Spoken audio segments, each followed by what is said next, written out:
दोस्तों 2024 का चुनाव सर पे है और नेताओं की उठापटक जारी है और देश में दो गठबंधन बन चुके हैं बड़े, एक एनडीए नाम का, एक इंडिया नाम का। दोस्तों एनडीए वाले गठबंधन में पूरे 39 दल शामिल हो चुके हैं, जिनमें छोटे बड़े दल सभी शामिल है, जो कि मोदी जी का गठबंधन है। और दोस्तों एक तरफ इंडिया वाला गठबंधन, जो इंडिया नाम का, जिसको कांग्रेस लीड कर रही है। और दोस्तों उसमें तमाम ऐसे दल शामिल हो चुके हैं जिनके पास अपने विधायक और सांसद भी है। कुल मिलाकर उसमें 28 दल शामिल हो चुके हैं। लेकिन दोस्तों उत्तर प्रदेश से एक बहुत बड़ा दल, बड़ी राष्ट्रीय पार्टी बसपा सुप्रीमो की पार्टी बीएसपी, वो अब तक उसमें शामिल नहीं हो पाई है। और दोस्तों लगातार खबरें आ रही हैं कि बसपा सुप्रीमो जल्दी इंडिया वाले गठबंधन में शामिल होने वाली है। लेकिन दोस्तों कहीं ना कहीं खबरें ये भी आनी शुरू हो गई, जब तक बहन जी के मन मुताबिक उनको ऑफर नहीं किया जाता तब तक वो इस गठबंधन में शामिल नहीं होगी, तब तक वो अपनी पावर को बढ़ाती जाएंगी। क्योंकि आपने देखा जो बसपा सुप्रीमो है वो वर्तमान में 4 राज्यों के होने वाले विधानसभा चुनाव में इतनी व्यस्त है, उनको 2024 की परवाह ही नहीं है। 2024 में क्या कुछ होगा वो बाद में देखा जाएगा। लेकिन वर्तमान में बहन जी का जो फोकस है वो मध्य प्रदेश, राजस्थान और छत्तीसगढ़ और तेलंगाना में है। क्योंकि आपने देखा बसपा के जो 2 बड़े नेता है, एक रामजी गौतम और एक आकाश आनंद जी, वो लगातार मेहनत कर रहे हैं और बसपा के कार्यों को बढ़ाते हुए जा रहे हैं। और दोस्तों अब बात कर लेते हैं इमरान मसूद जी की। आप जानते हैं इमरान मसूद जी को, जो एक बहुत ही बड़े मुस्लिम नेता है जिनके बीजेपी पब्लिक का साथ है। इमरान मसूद जहां भी पहुंचते हैं समथिंग 70-80 हज़ार वोट वो साथ लेकर चलते हैं।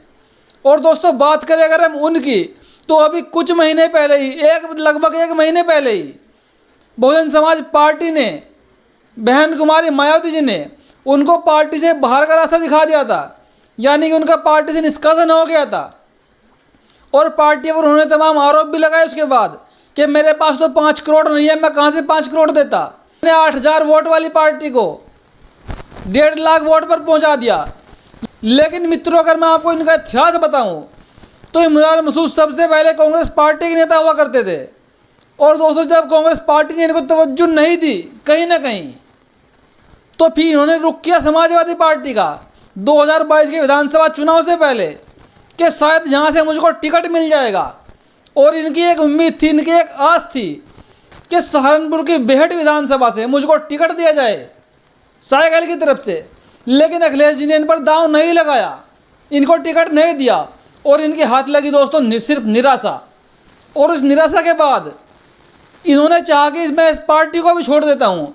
और उसके बाद समाजवादी पार्टी से निराशा हाथ लगने के बाद इन्होंने रुख किया बसपा सुप्रीमो की तरफ। और फिर ये बसपा सुप्रीमो की पार्टी में चले गए, बसपा में चले गए। और दोस्तों बसपा ने इनको पूरा सम्मान दिया, इनको पश्चिमी उत्तर प्रदेश का बड़ा नेता बना दिया, संयोजक बना दिया, प्रभारी तक बना दिया। और दोस्तों फिर चुनाव आया, उपचुनाव आया, और उस उपचुनाव में इमरान जी ने बहुत मेहनत की। लेकिन किसी कारणवश इमरान जी 8,000 वोटों से हार गए। जो उनकी भाभी चुनाव लड़ रही थी खलीदा मसूद, वो समथिंग 8,000 वोटों से चुनाव हार गई। और दोस्तों चुनाव हारने के बाद अब लोकसभा का चुनाव सर पे है, तो इमरान मसूद जी सोचने लगे कि शायद मुझे इस बार दोबारा फिर यहाँ से लोकसभा का चुनाव बहन जी दे देंगी। लेकिन उनको लगा कि बहन जी मुझको यहाँ का टिकट इस बार नहीं देंगी, क्योंकि कहीं ना कहीं उनकी बात पहले ही हो चुकी थी। अगर आप ये चुनाव जीत गए तो आपको आगे भी टिकट दिया जाएगा लोकसभा का, अन्यथा नहीं दिया जाएगा। और दोस्तों अब इनके मन में लड्डू फूटा कि आखिर 2024 का चुनाव मैं कैसे लड़ूं, अगर मैं बसपा में रहा तो टिकट जहाँ से नहीं मिलने वाला। तो उन्होंने ऐसी बयानबाजी शुरू करी कि बसपा सुप्रीमो उनको खुद ही निकाल दे। और बहन जी ने उनको दोस्तों बाहर का रास्ता दिखाई दिया। और दोस्तों अब 1 महीना बाहर रहने के बाद इमरान मसूद जी दोबारा पार्टी में वापसी करने वाले हैं। लेकिन कौन सी पार्टी में? पार्टियाँ इन्होंने 3 छोड़ दी हैं। अब 3 पार्टी में से किसको चुनेंगे? लेकिन दोस्तों खबरें आ रही हैं कि 7 अक्टूबर को इमरान मसूद जी कांग्रेस पार्टी में दोबारा जाने वाले हैं। और इनकी दिली इच्छा है कि इनको सहारनपुर की सीट से लोकसभा का चुनाव लड़ाया जाए। लेकिन दोस्तों इस सीट पे पेच फंसा हुआ है। जो इंडिया वाला गठबंधन, उसमें साइकिल वाले भी हैं, अखिलेश यादव भी हैं, और कांग्रेस तो है ही। लेकिन उत्तर प्रदेश की बड़ी पार्टी वर्तमान में समाजवादी पार्टी है, जो इंडिया वाले गठबंधन में है। और कोई पार्टी नहीं उनके पास नहीं है इंडिया वाले गठबंधन में, और कोई दूसरी पार्टी उसमें अभी तक शामिल नहीं हो पाई है। तो दोस्तों क्या ऐसे में सवाल ये बनता है, क्या अखिलेश यादव अपनी सीट को छोड़ेंगे? क्योंकि अखिलेश यादव चाहते हैं कि सहारनपुर से लोकसभा सीट से साइकिल का उम्मीदवार उतारा जाए और यहाँ से एक सीट आराम से निकल सकती है सहारनपुर की सीट से। लेकिन इमरान मसूद खुद चाहते हैं कि इंडिया वाले गठबंधन में कांग्रेस में जाने के बाद शायद कांग्रेस इनको यहाँ से सीट दे देगी और चुनाव लड़ाएगी। इसके बारे में देखा जाएगा अभी क्या कुछ होने वाले हैं। लेकिन दोस्तों एक बयान इन्होंने और दिया है इमरान मसूद जी ने। अभी एक बयान वायरल हो रहा है बीजेपी के नेता संजीव बालियान का, जो भाजपा के नेता है संजीव बालियान, जो जाट समाज से आते हैं। उन्होंने अब ये भी एक डिमांड की है बीजेपी सरकार से कि हमको उत्तर प्रदेश में से पश्चिमी उत्तर प्रदेश अलग निकाल कर दे दीजिए, हम इसको अलग राज्य बनाएंगे और हमारा अलग मुख्यमंत्री होगा, यहाँ से अलग चुनाव लड़ा जाएगा। और दोस्तों उन्होंने तमाम बातें रखी, तमाम फायदे गिनवाए कि ऐसे ऐसे होगा और ये पश्चिम उत्तर प्रदेश जो अलग राज्य होगा यह पूरे देश का ऐसा समृद्ध राज्य होगा, ऐसा खुशहाल राज्य होगा, ऐसा राज्य पूरे देश में कहीं भी नहीं बना होगा आज तक। और दोस्तों जब ये सवाल इमरान मसूद के सामने आया तो कहीं ना कहीं उन्होंने भी इसका समर्थन किया कि अगर ऐसा होता है तो मैं इसके समर्थन में हूँ, अगर अलग राज्य बनता है तो मैं इसके समर्थन में हूँ कि पश्चिम उत्तर प्रदेश अलग राज्य बने। लेकिन अगर बीजेपी के नेता हवाई बातें बोल रहे हैं, खाली भोकाल बना रहे हैं, तो फिर मैं इससे असहमत हूँ, फिर मैं इससे दूर ही सही हूँ। और दोस्तों बसपा से मध्य प्रदेश से एक खबर और भी है। आपको पता है मध्य प्रदेश में वहाँ के मुख्यमंत्री शिवराज सिंह चौहान है, उनको लोग मामा जी भी कहते हैं। उनका गढ़ जो है वो सीहोर पड़ता है। सीहोर एक इलाका है, विधानसभा सीट है, वो उनका शिवराज जी का गढ़ माना जाता है। और दोस्तों बसपा ने उनके फ्रंट पे, उनके सामने अपने प्रत्याशी का ऐलान कर दिया है। जी हाँ, कमलेश दोहरे नाम के प्रत्याशी बसपा के वहाँ से चुनाव लड़ेंगे जो शिवराज सिंह के सामने हैं। हालांकि शिवराज सिंह को अभी पर्चा नहीं मिला है, उनका टिकट फाइनल नहीं हुआ है, लेकिन सीहोर जो इलाका है वो गढ़ माना जाता है शिवराज सिंह चौहान जी का। और उनके सामने बसपा ने मेरा प्रत्याशी दोस्तों खड़ा कर दिया है। क्योंकि दोस्तों आपने देखा मध्य प्रदेश में बसपा ने गठबंधन कर रखा है गोंडवाना गणतंत्र पार्टी से, और जो गोंडवाना गणतंत्र पार्टी है वहाँ की आदिवासियों की पार्टी है, और उसी पार्टी से गठबंधन दोस्तों छत्तीसगढ़ में भी है। और इन दोनों पार्टियों की विचारधारा, गोंडवाना गणतंत्र पार्टी की विचारधारा और बीएसपी की विचारधारा आपस में कहीं ना कहीं मेल खाती है। और इस बार दोनों ने मिलकर ऐलान कर दिया है कि इस बार मध्य प्रदेश और छत्तीसगढ़ का सीएम दलित या आदिवासी होंगे। ये बहुत बड़े दोस्तों ऐलान कर चुके हैं। और दोस्तों वर्तमान में दो जो बड़े नेता है बसपा के, एक आकाश आनंद, एक रामजी गौतम, दोनों के दोनों बड़े ही दबंग नेता है।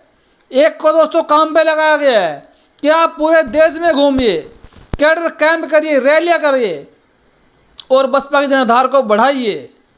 और दोस्तों एक जो इनके नेता है रामजी गौतम जी, उनको काम सौंपा गया है जो 4 राज्यों के विधानसभा चुनाव होने वाले हैं कि कहाँ से कौन चुनाव लड़ेगा, कहाँ पे मीटिंग होगी, कहाँ पे चर्चा होगी, किसको पार्टी में शामिल कराया जाएगा और किसको टिकट दिया जाएगा और किन पार्टी से गठबंधन होगा। ये सारा काम दोस्तों रामजी गौतम के हाथ में है। और दोस्तों बहन जी अब एक जगह बैठ के पूरी पार्टी को चला रही हैं। और जो लोग कहते हैं कि बहन जी घर से बाहर नहीं निकलती, वो सक्रिय नहीं है, अब इन दोनों नेताओं को देखकर आप कह सकते हैं कि बहन जी पूरी तरह सक्रिय हैं। 4 राज्यों में होने वाले विधानसभा चुनाव को लेकर बहन जी कितनी सक्रिय हैं। 2 राज्यों में गठबंधन हो गया है और दोस्तों शायद राजस्थान में भी गठबंधन होने ही वाला है कहीं ना कहीं। लेकिन दोस्तों आपको एक बात बता दूं, मध्य प्रदेश और छत्तीसगढ़ और तेलंगाना में मुकाबला दोस्तों त्रिकोणीय होने वाला है। बसपा और जीजेपी, गोंडवाना गणतंत्र पार्टी, यहाँ पर किंग मेकर भी बन सकती है दोस्तों। और थोड़ी बात कर लेते हैं दोस्तों इंडिया वाले गठबंधन की। इंडिया वाला गठबंधन कुल मिलाकर वर्तमान तक अभी तक कहीं ना कहीं अधूरा है, क्योंकि इस इंडिया वाले गठबंधन में न तो अभी तक बसपा सुप्रीमो जुड़ पाई है जो बहुजनों की बहुत बड़ी नेता है जिनके पास दलितों का वोट है, और न इसमें अब तक ओवैसी साहब जुड़ पाए हैं जिनके पास मुस्लिमों का वोट है। क्या इंडिया वाला गठबंधन बगैर दलितों के, बगैर मुस्लिमों के भाजपा को हरा पाएगा? अभी आपने देखा बिहार के आंकड़े आए हैं जातिगत जनगणना के, दलितों की आबादी बिहार में 21% है, मुस्लिमों की 19% है। दोस्तों ऐसे ही पूरे देश में आबादी है प्रतिशत में, तो अगर 40% आबादी को इंडिया वाला गठबंधन छोड़ देगा तो क्या एनडीए को खा पाएगा? क्या आप इससे दोस्तों सहमत हैं? अपनी प्रतिक्रिया कमेंट में जरूर दीजिएगा। धन्यवाद। ये जो कांग्रेस में जाने की चर्चाएं बहुत तेजी से फैल रही हैं, इसमें आपका क्या कहना है? नहीं, मैसेज आया था हमारे पास, तो कल 7 तारीख को AICC में हम कांग्रेस ज्वाइन करेंगे।